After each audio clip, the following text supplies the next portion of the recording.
Ecco sì, le immagini che vedete nello schermo ci provengono in diretta dal quartiere di Brusagana, ricordiamolo, fortemente colpito ieri e colpito anche questa notte. Come vedete dalle immagini appunto che ci stanno giungendo in diretta, è stato risommerso dall'acqua. Ora il nostro operatore sappiamo che sta facendo 2 o 3 giri, infatti ecco ci sono già due inquadrature disponibili e vediamo che la parte principale, che è via dei Colli inquadrata, è completamente sommersa come ieri, forse un po' meno rispetto a ieri pomeriggio, quando veramente l'acqua aveva invaso i negozi, perché era veramente alta.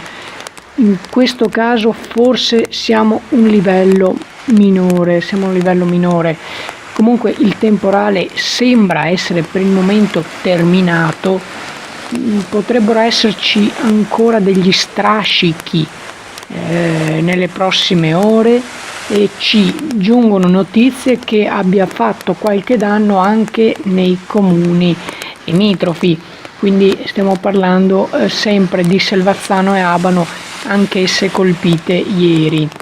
Ecco, con le immagini vediamo appunto le onde che vengono create dai mezzi che sono in transito, anche se appunto alle 4:30 non ci sono molti mezzi e quindi la situazione è molto tranquilla.